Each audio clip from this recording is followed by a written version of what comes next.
Hi, my name is Mel, and I'm going to be talking about a video that I saw from The Line. The Line is an American, video cast, I guess, where they have people on to talk about. They're all, I think, atheist or secular, to talk about religion, politics, trans rights, LGBTQIA rights, women's rights, blah blah blah. You get the picture, because all of those things do and are significantly affected by religion, and politics is significantly affected by religion. I urge you to check them out. Anyway, they had this caller, I don't know his name, and I don't care. He was going on about how he claims to be a deist, which is just someone who believes in a God, or not a specific God, just God, right?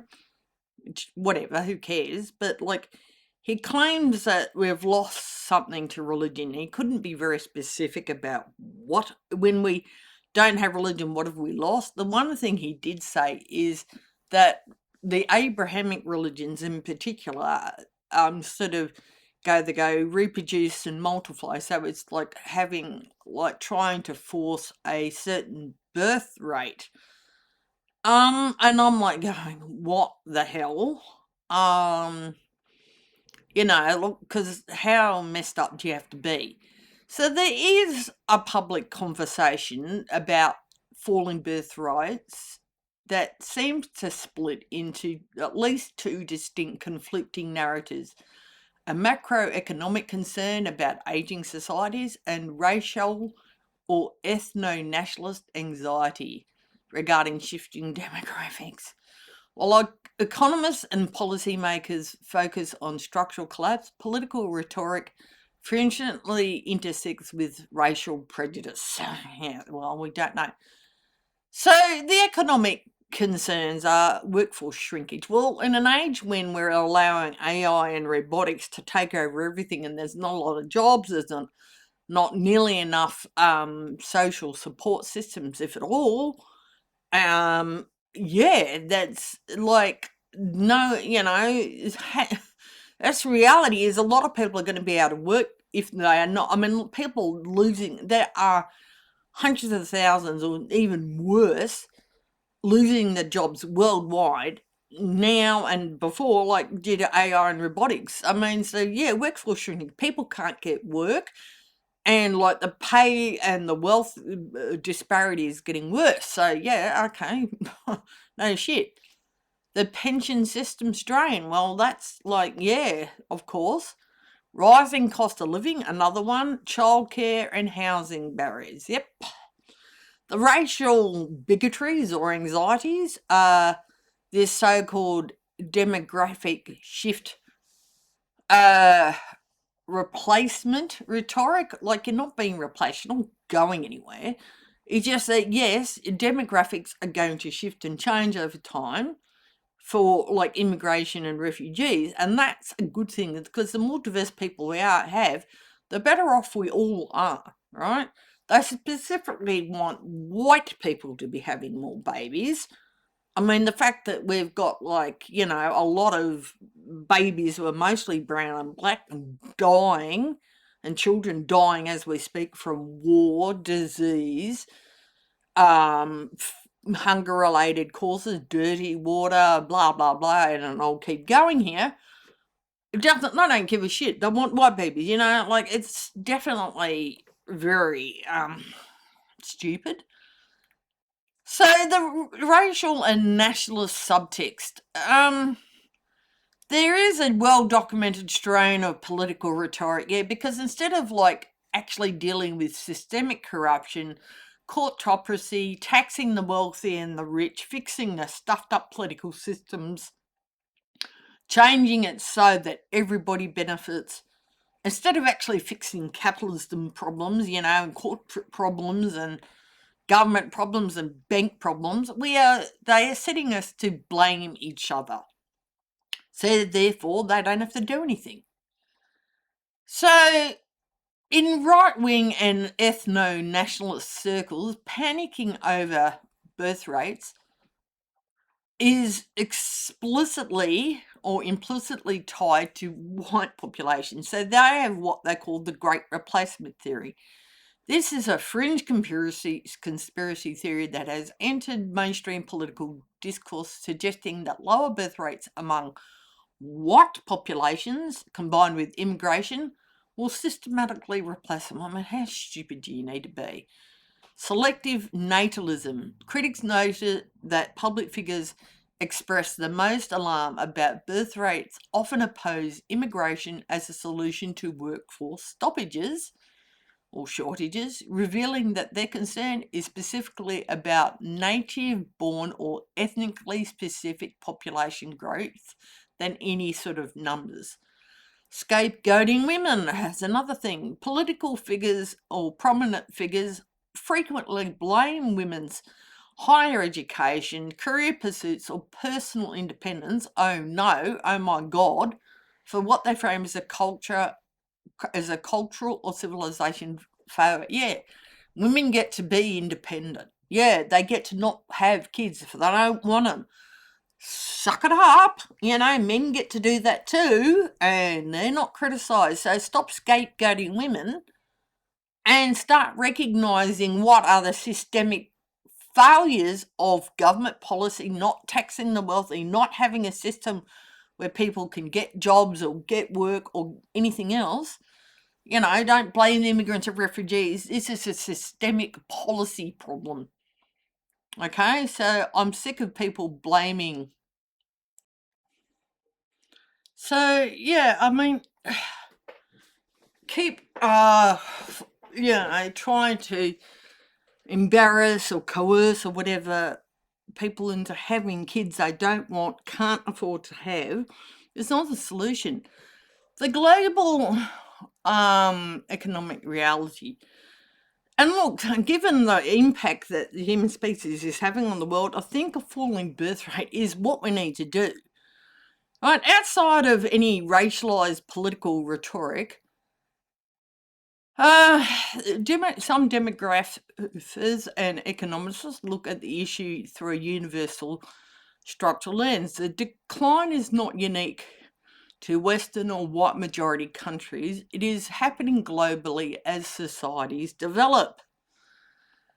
East Asia's extremes. South Korea fertility rate of 0.72 and Japan are facing the most severe demographic crises in the world, resulting in hollowing towns and closed schools. China's population is actively shrinking. Well, encourage immigration and refugees. They can be a bit racist themselves, I'm sure. The great Ponzi scheme strain. Modern pension, healthcare, and social security systems rely on a pool of younger workers paying taxes to support a smaller pool of retirees. When the inverse happens, government revenues decline and infrastructure strains. Well, that is, we have got an ageing population. And I don't think having more babies is going to be the solution there. We might need to start rethinking how we do everything. I mean, that's just the thing. So why are people actually having fewer kids? Well, data consistently shows that the decision to have fewer or no children is driven by practical, usually economic hurdles, rather than any simple lack of desire. And that can be there too. Surveys indicate that most young people, or many, might still want children, but face insurmountable barriers like housing affordability, the astronomical cost of even buying a home, or the instability of renting, make starting a family feel very financially irresponsible. Childcare costs in many developing nations, and other nations for that matter, US and elsewhere, childcare costs acts as a second mortgage, consuming a massive percent of a household income. Workplace incompatibility. Career paths often penalise women for taking off time during peak reproductive years, forcing a choice between financial stability and parenthood. And I've even heard some idiots say that they shouldn't have any paid parental leave. They get 1 or 2 days after giving birth, and then what, are they supposed to have kids on the factory floor and then just put the kid in the cradle and keep going? That's probably what they want. So they want to try to coerce or force or shame people into having kids, particularly women. They are telling people to have kids while they're young, even if you can't afford them.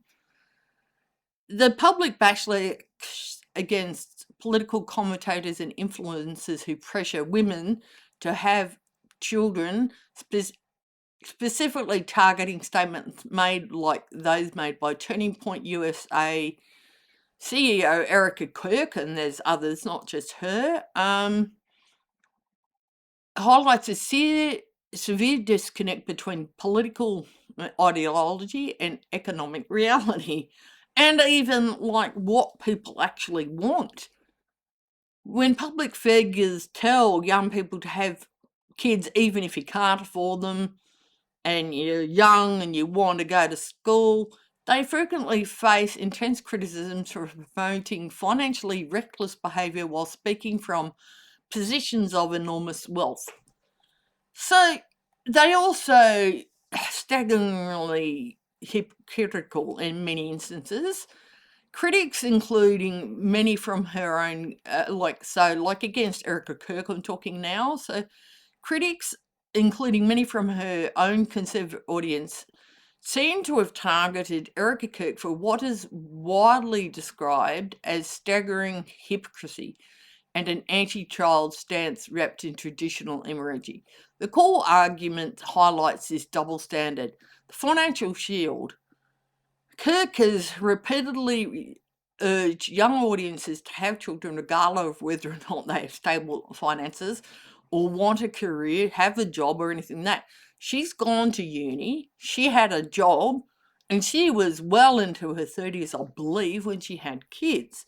Detractors point out that personal financial status, flying in chartered jets and running a multi-million-dollar organisation completely isolates her from the crushing reality of current household costs, medical bills and childcare expenses, and not being able to get good jobs, not get stable employment, blah, blah, blah, and here we go.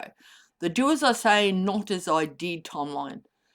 Kirk apparently has explicitly advised young people to pull off higher education or career goals to ensure they have babies young. However, she herself obtained an advanced degree, built a career, and had her first child in her mid-30s. As I said, critics note that she's selling a restrictive lifestyle to young women that she didn't do and she exempted herself from. And there's similar other, very right-wing women, pretty much the same too. It's cruelty and recklessness. Social media responses and child welfare advocates have labelled the advice to purposefully have unaffordable children as inherently cruel, intentionally bringing children into a household that cannot provide basic stability places immense emotional, psychological, and physical strain on both the parents and the children. So there's proto-natalist influencer paradox. What they advise young women is to skip or delay or not have, higher education. I said skip, so that includes that. Forgo personal career ambitions. Have babies early in your 20s, if not younger, and have more kids than you can afford, even if you don't want them. And influences actual reality. They all hold advanced degrees. They run massive companies, non-profits, delay childbearing until their mid-30s, and they're shielded by wealth. Shaming and coercion as a political strategy. The tactics used by proto-natalists or pro-natalist, influencers have rely heavily on social coercion rather than policy solutions, although I wouldn't be too sure that we're not going to have policy solutions down the track.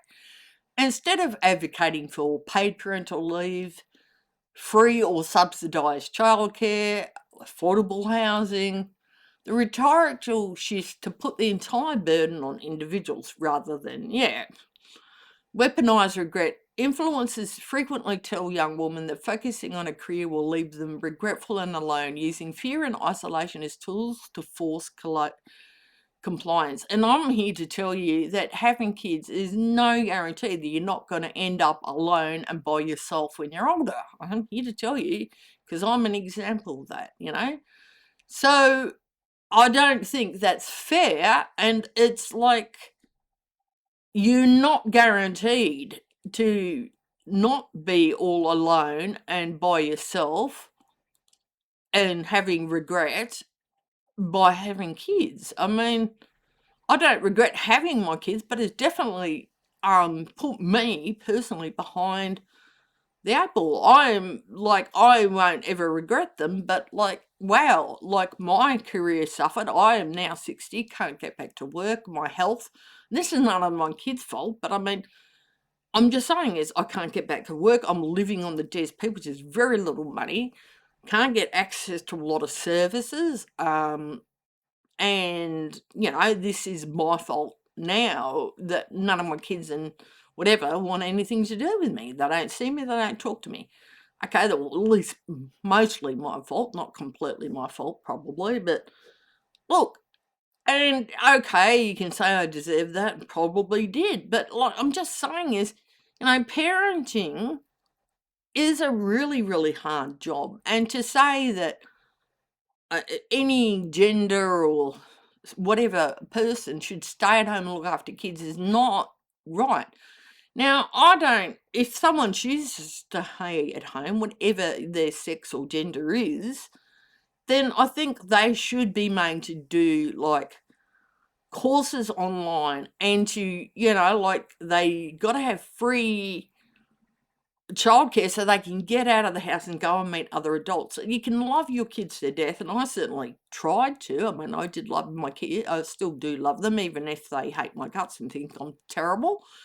But you need an outside sources of interest. You need to have a way of being contribute to the world. It's very isolating at times, and it's not the child's problem, but it is the problem that having to stay at home with kids. I mean, I'm not, like if they want to do it, then we've got to make them start doing courses, volunteer work, get them out of the house simply for their state of mind. I mean, they'll be a better parent for it, I'm telling you.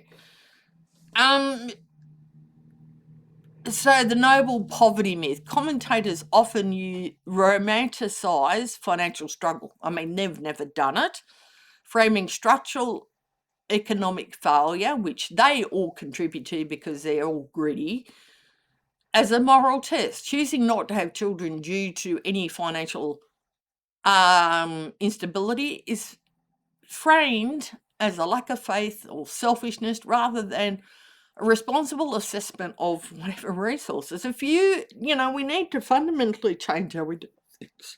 We use a 1.7 resources of Earth every year. We've got people we can't feed, house, or give clean water to. Now, we have got people dying by the absolute buttload because they've got not enough food, no clean water, no housing, no forms of electricity. They don't have the most basic systems. And we're telling people to have more kids.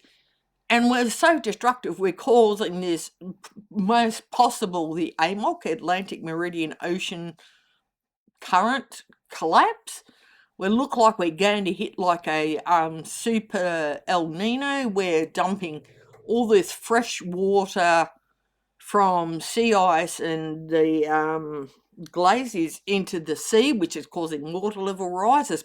Like lots of places are now having extreme heat. We're having more and severe storms. We are really impacting this as a real problem where people don't need to be having more kids, especially if they don't want them or can't afford them. Subverting choice. So while proponents frame this movement as an appreciation for motherhood, oh, please spare me, critics argue that it does the exact opposite by pressuring women to give up financial autonomy early in life and everything else and renders them entirely dependent on a partner or an organisation, stripping them away from any autonomy or long-term security, and it's definitely not,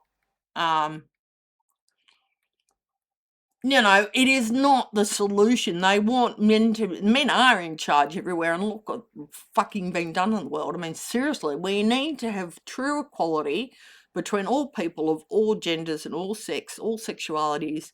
Stop this bullshit, because I mean, seriously, we are, for lack of a better word, fucking this up. And we are, like, we're heading into a global recession primarily due to Trump and his cronies, but also too because the people we've put in charge are greedy and we're not holding to account. We need to revolutionise, take capitalism off the table, start having a people first perspective. Give us companies making all the money. They should be forced to go out and fix all the problems they've caused. So the argument for choosing to have fewer or no children roots itself in environmental sustainability. I mean, we are not environmentally sustainable and we don't have global resource preservation. We just don't. As a single individual born into a wealthy nation leaves a massive lifetime carbon and ecological footprint. Yeah.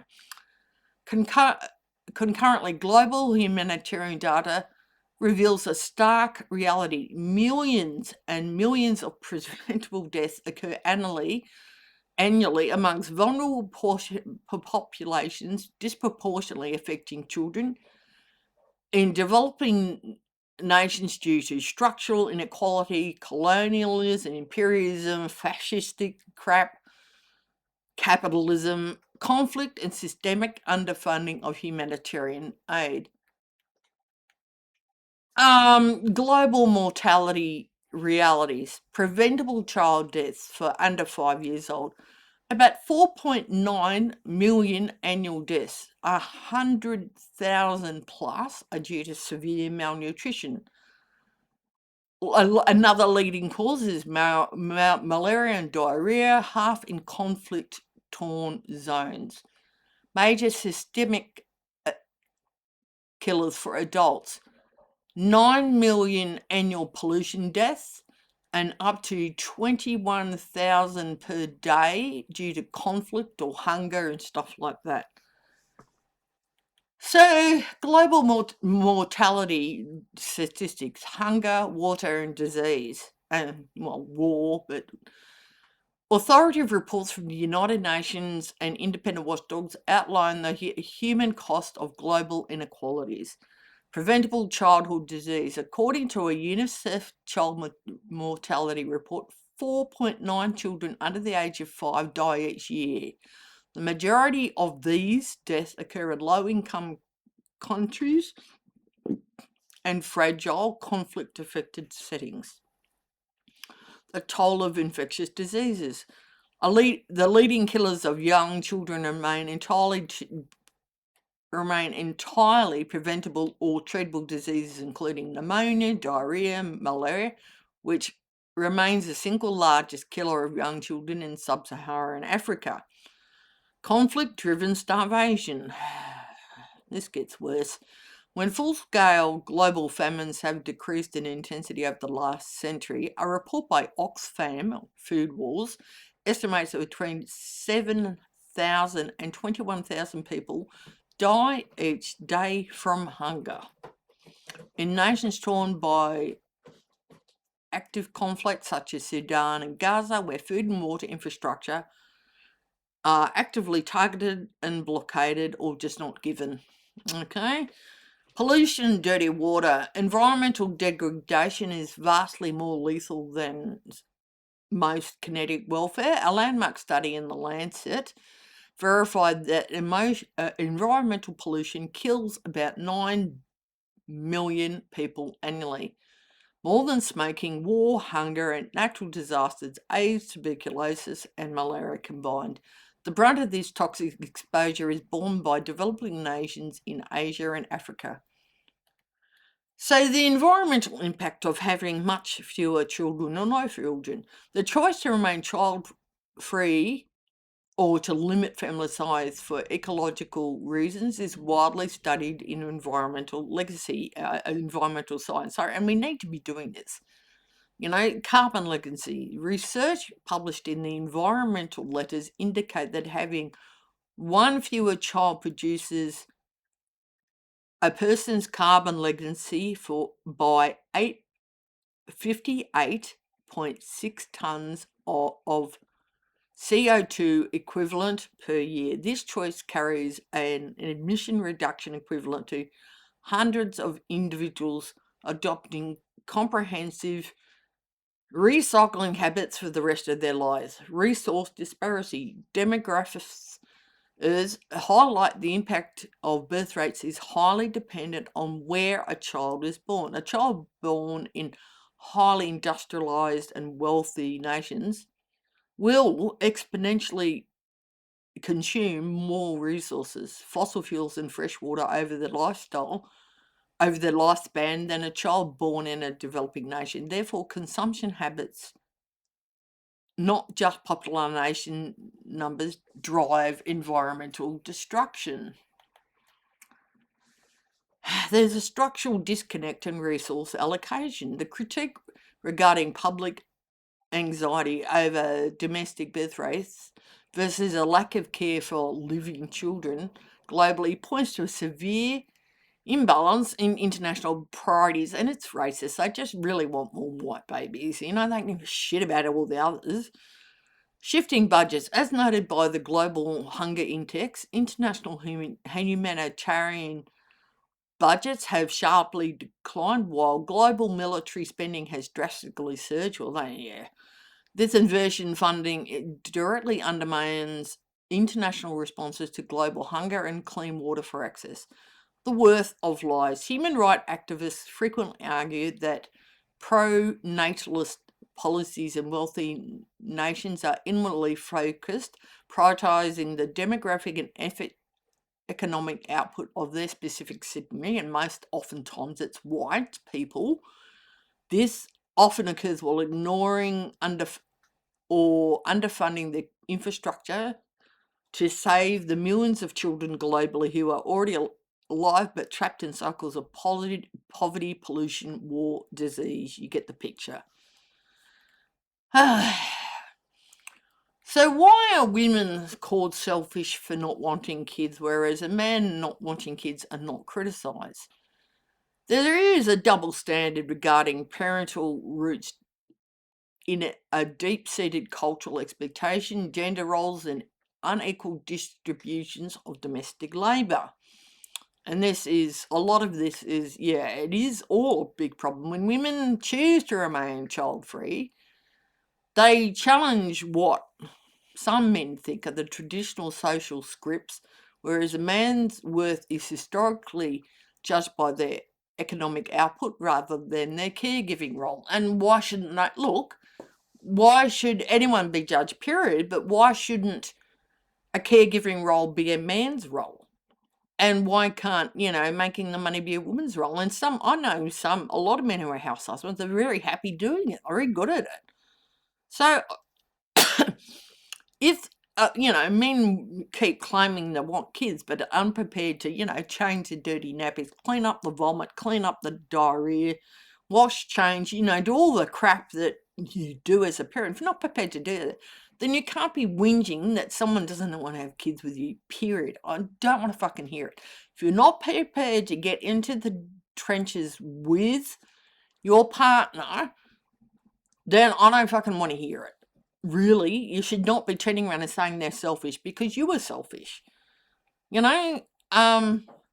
There's these expectations sort of for women. There's, quote, the expectation that there's this natural urge to nurture, which there's not.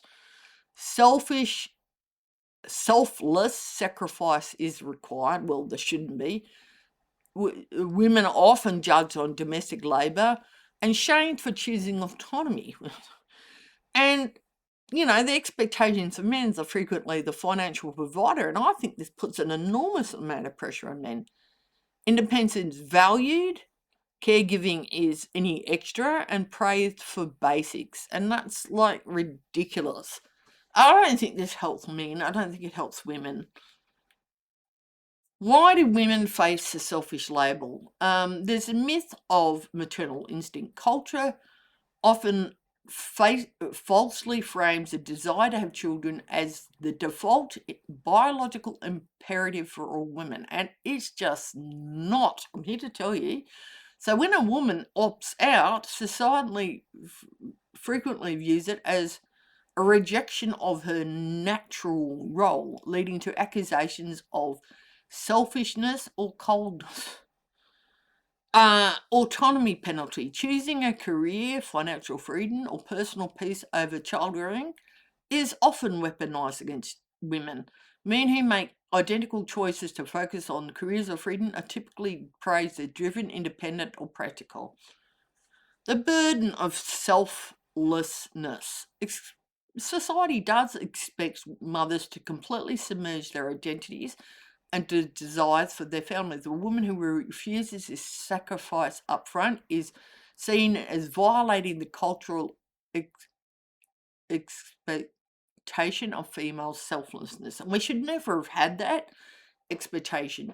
Really. You know, the gap between wanting kids and raising kids.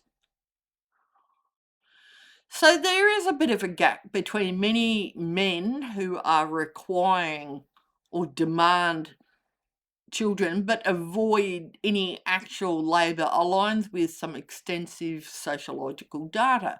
While many men genuinely want to be active fathers and they do a good job as far as I'm concerned, the structural reality of parenting remains highly unequal. And like I say, any man who demands a girlfriend, wife, or whatever want to have kids, you're not prepared to put in the equal amount of labour and not prepared to let her go out and get away from the kids, like you get out to go into kids, then you shouldn't fucking have the kids. Seriously, you're not a good example. And why on earth should they be wanting to have a kid when they've already got you who's a kid? If you don't want to, you say they're not taking responsibility, they are. They are taking responsibility. They're just not prepared to take on your responsibility. You don't think it's your responsibility to actively help with these kids a lot of the time, and too freaking bad. Then women aren't going to want to have kids with you. There's no way around that. So there's a second shift. Global time use studies consistently shows that even in dual income households, women perform the vast majority of unpaid domestic labour and childcare. Yep. The mental load beyond physical tasks like feeding or changing diapers, women overwhelmingly carry the cognitive burden of managing a child's life, scheduling doctors, coordinating school activities, and tracking emotional well-being. And that's a huge fail. If you cannot be and don't want to be an active parental role that does this alongside with your partner, don't fucking have kids. You don't get to demand this of someone if you're not prepared to do it yourself. You know, I'm sorry, I'm sick to death of this crap. And I'm saying most men do the right thing, but there's quite a few men who don't. And not all women do the right thing either. I'm going to say that, yeah, but not wanting kids isn't a wrong thing. Not wanting kids is perfectly okay. If someone just wants kids with their man, the woman, whatever, then don't have kids. It's not if you're not happy with that, then don't be with them. You know, if you want to have kids, then there's heaps and heaps of children in foster care that you can look after that need a stable and good home. So this is the biological obsession versus adoption. The resistance to adopting or fostering, despite millions of children currently in need of stable homes, stems from a mix of some evolutionary psychology, societal conditioning, and systemic hurdles. There's what's called genetic narcissism. For many, the desire to have children is explicitly tied to the desire to see their own genetic traits passed down. This fixation on a biological legacy often overshadows the broader humanitarian goal of caring for children who already exist. There is systemic red tape. Fostering adoption can be incredibly grueling, invasive, and expensive legal process. Many prospective parents choose the biological route simply because it avoids government scrutiny and legal uncertainty. Stigma around trauma. There is a persistent harmful stigma that children in the foster system are irrevocably damaged or difficult to raise. This fear drives many people away from adopting or fostering, leading them to prefer a blank slate, a biological infant, despite the immense ethical value of providing a home to a child in need, or doing anything about why these children are so traumatized in the first place. The structural paradox of modern parenthood often penalizes women regarding any choice they make. When women choose independence, they are frequently criticized for avoiding family life. Controversially, when a women enter parenthood and subsequently left to raise the kids alone, they face heavy societal judgment rather than any systemic support. That is definitely true. So, the stigma of independence, labelled selfish for a career, autonomy versus is viewed as a threat and pressure to conform early. The reality of abandonment, financial shock, absence of fathers, systemic policy gaps.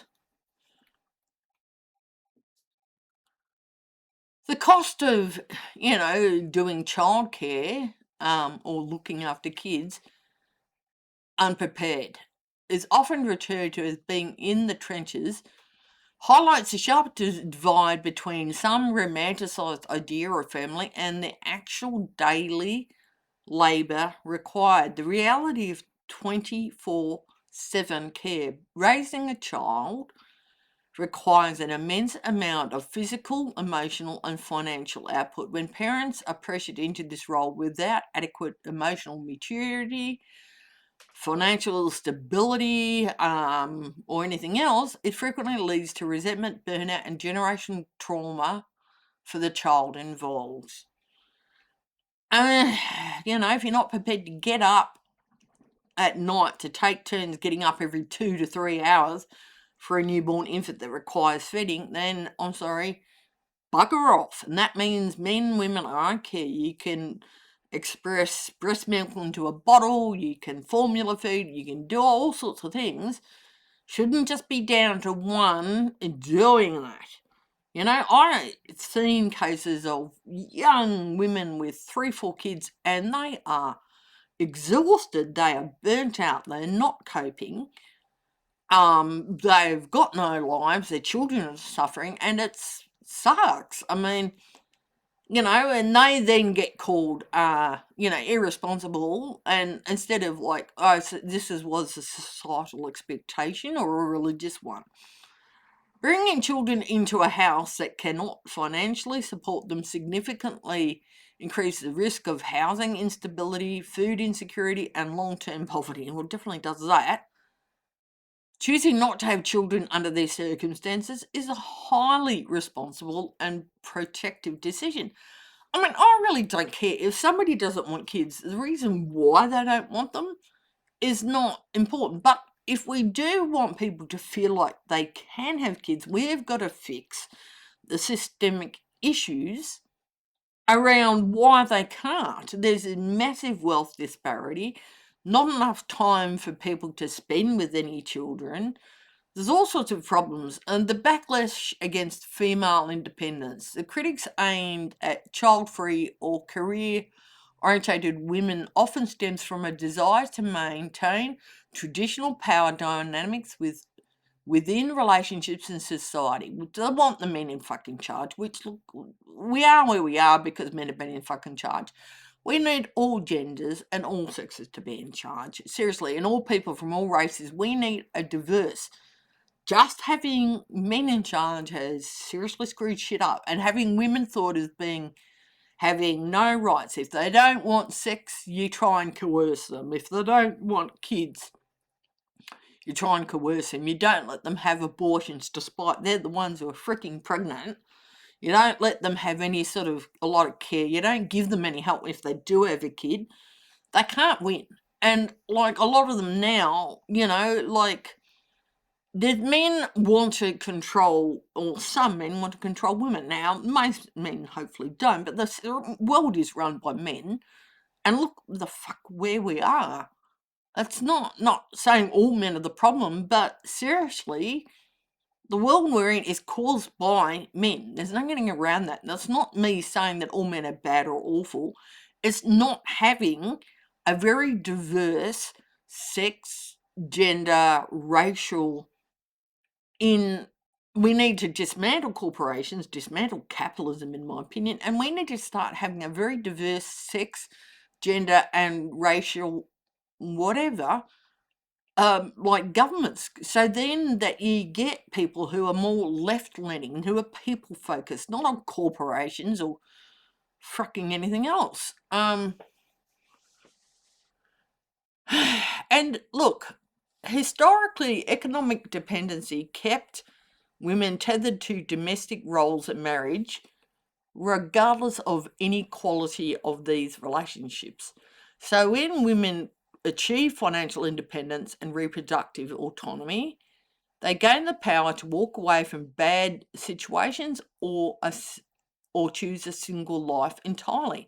So this is like men having a loss of control. They can no longer, we pat women on the head and just, expect them to do what they fucking say. No, then you shouldn't want that. And if you do want that, you need help. Threat to some sort of status quo. Women who do not need a man for financial survival or social validation shifts the balance of power in dating and marriage. Yep, the political and social pushback against independent women often reflects an anxiety about the loss of traditional male authority. And look what the traditional male authority has completely stuffed things up. Again, it's just true. It doesn't mean I'm having a go at all men. It doesn't mean I hate men. I'm just saying this is what we've seen. Treating other people and other genders and other sexes and sexualities and all that sort of stuff, other races and all that, as equal is what we need to do. Everybody gets the same slice of the same pie. We've got to run this for people, not for corporations and not for, the men who need to be in control because, they're bloody fucking losers or whatever's wrong with them. There's also the double standard and stigmatization of single mothers. The social treatment of single mothers exposes a very profound hypocrisy. Women are heavily pressured to have kids, yet they are deeply stigmatized if they end up raising those children without a partner. The invisibility of abandonment. Public rhetoric frequently frames single motherhood as a personal moral failure or a poor lifestyle choice made by the woman, rather than their partner leaving them or abandoning them. This narrative completely erases the reality of paternal abandonment, divorce, domestic abuse, partner death, shifting 100% on the parent, 100% of the blame onto the parent who stayed to do the actual work. And there are some men who stay to do the actual work too when their wife or whatever leaves them for whatever reason. Punishing the caregiver. Statistically, single mothers face massive economic hurdles, yet welfare systems and social commentary often treat them with suspicion rather than support. The parent who leaves this situation often faces very minimum social stigma and faces far lower financial consequences, while the mother who remains in the trenches bears the brunt of society's judgment. So look, we need to systematically, I think, take down capitalism, take down the corporations. We need to have a society that is for people, whoever those people are, right? We've got to stop having just men in charge because that's not the solution. If men can't handle that, then you really do have a problem. Because there's nothing, I'm gender fluid, I am trans. It's just if you don't want to accept that, that's your problem, it's not mine. But having equity and equality, justice for everyone, where everybody gets the resources they need to survive, if we're not prepared to do that, then we are seriously stuffed up. Like we're facing climate emergencies that we've known for some time were coming and done nothing about them. We've also faced a majority of, like in Australia and elsewhere, lots and lots of people ending up homeless because governments are all getting a shit ton of money, aren't spending money on public housing, public electricity, free housing, free electricity, free medical care, free childcare, more worker-run businesses that actually have to, like corporations and AI need to go by the way of the dodo. Sorry, AI is not a good thing. If we used it ethically, it would be, but we're never going to do that because they all just want this to be profit. So we just be better, honestly, at this point, getting rid of it. But like, I can talk to them blue in the face, and it won't change a thing.